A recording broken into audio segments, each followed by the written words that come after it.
विमला, बहू, तुम्हारा पेट क्यों फूल रहा है? अनीता, पेट कहाँ? नहीं तो। पूर्वा, क्या भाभी? हमें साफ साफ दिखाई दे रहा है। अनीता, ओह, शायद ज्यादा खाने की वजह से हुआ है। ठीक हो जाएगा, आप लोग चिंता मत कीजिए। लेकिन और 1 महीने बाद पेट थोड़ा और फूल गया। विमला को शक हुआ। जिसका पति सुहागरात से पहले ही मर गया हो, उसका पेट कैसे फूल सकता है? शादी के बाद से ही अनीता का बर्ताव कुछ ठीक नहीं था।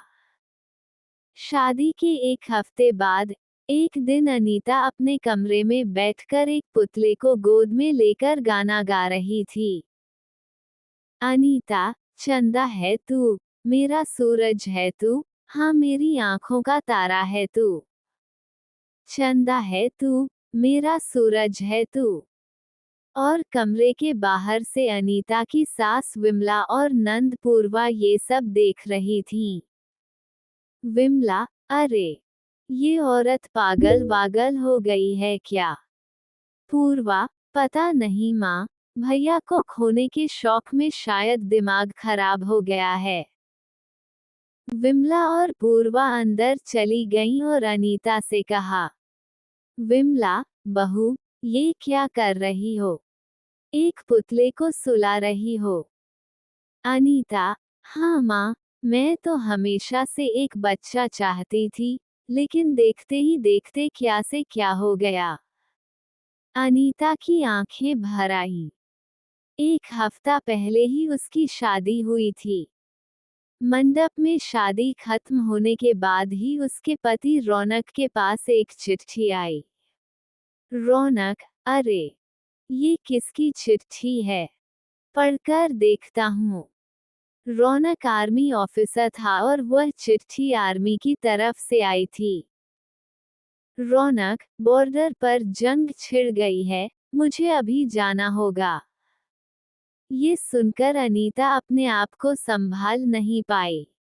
अनीता, तो फिर हमारी सुहागरात का क्या होगा? रौनक, रौनक, जंग से लौटने के बाद हम सुहागरात मनाएंगे। अनीता, तुमने मुझे प्रॉमिस किया था, रौनक, कि तुम मुझे एक बच्चा दोगे। मुझे बच्चे बहुत पसंद हैं। रौनक, हमारा बच्चा होगा। अनीता, बस थोड़ा इंतजार कर लो। जंग से लौटने के बाद मैं दिन रात तुम्हारे साथ बिताऊंगा। रौनक जंग लड़ने चला गया। अनीता ससुराल चली गई और रौनक के फोन का इंतजार करने लगी। 2 दिन बीत गए, लेकिन रौनक का कॉल नहीं आया। अनीता बेचैन हो गई। अनीता, 2 दिन हो गए, वो कहाँ होंगे? किस हालत में होंगे? विमला, बहू, ज्यादा चिंता मत करो, तबीयत बिगड़ जाएगी। पूर्वा, हाँ भाभी, आर्मी ऑफिसर से शादी करोगी तो जिंदगी भर इंतजार ही करना पड़ेगा। भैया तो हमेशा ऐसे ही अचानक से चले जाते हैं। हमें इन सब चीजों की आदत है। लेकिन अनीता का मन नहीं मान रहा था। अनीता, पता नहीं क्यों, मुझे कुछ गड़बड़ लग रही है। नहीं तो वो एक कॉल तो जरूर करते। अगले दिन अनीता दरवाजे के बाहर बैठकर रौनक की राह देख रही थी। इतने में पियून चिट्ठी लेकर आया। पियून, ये आर्मी ऑफिसर रौनक का घर है। अनीता, हाँ, उन्होंने चिट्ठी भेजी है क्या? पियून, उन्होंने नहीं, ये आर्मी की तरफ से चिट्ठी है उनके घर वालों के लिए। पियून चिट्ठी देकर चला गया। अनीता ने चिट्ठी खोलकर पढ़ी और उसके हाथ से चिट्ठी गिर गई। वो रोने लगी। अनीता, अरे, ये क्या हुआ? मैं विधवा हो गई। हे भगवान, ये क्या किया आपने? रोने की आवाज सुनकर विमला और पूर्वा वहां आई। अनीता ने दोनों को सब कुछ बताया और वे भी रोने लगीं। चिट्ठी में लिखा था, ऑफिसर रौनक अब इस दुनिया में नहीं है। जंग के मैदान में उनका देहांत हो गया, लेकिन उनकी बॉडी अभी तक नहीं मिली। अनीता, अब क्या होगा माँ जी?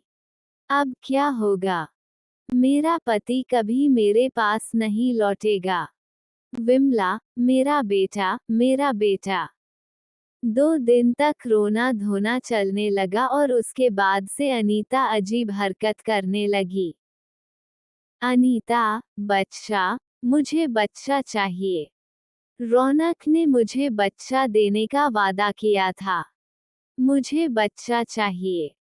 पूर्वा, अभी बच्चा कहाँ से आएगा, भाभी? अब तो भैया ही नहीं रहे।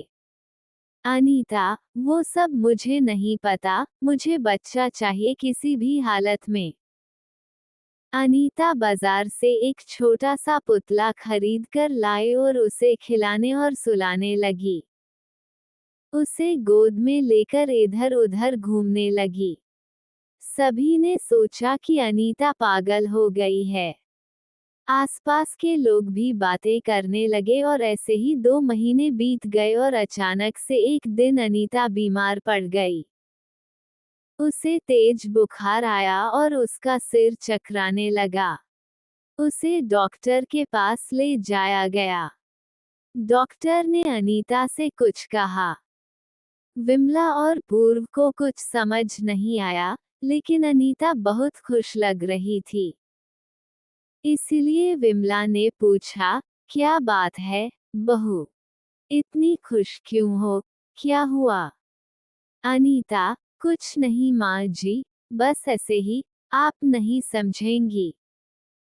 उसके बाद से अनीता के हाव भाव बदले बदले से लगने लगे।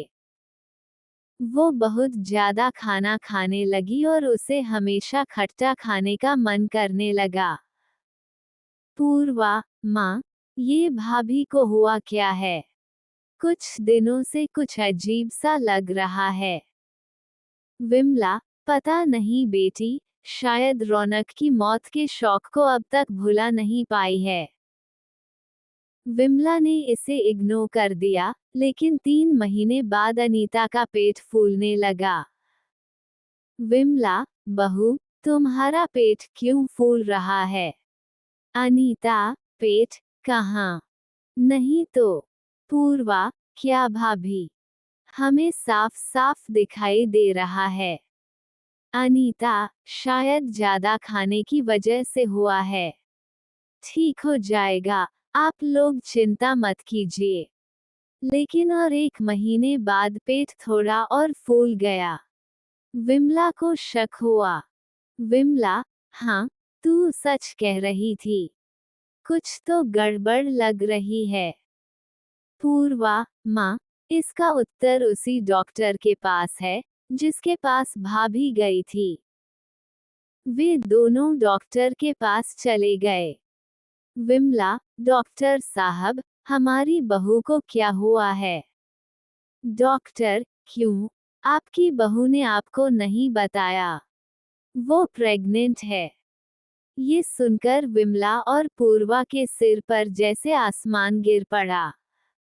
विमला, क्या प्रेग्नेंट? लेकिन ये कैसे हो सकता है?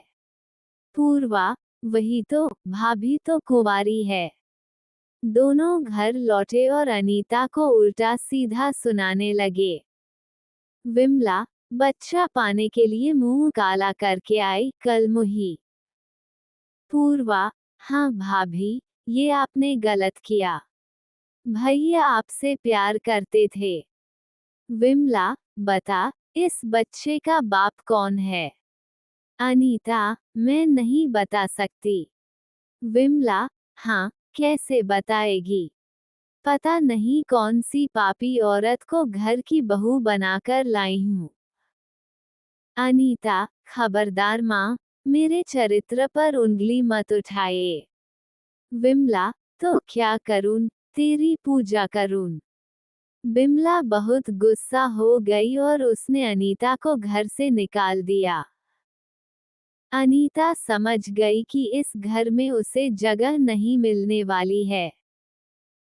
सिर्फ उसे पता था कि उसके बच्चे का पिता कौन है, लेकिन वो किसी को बता नहीं सकती थी।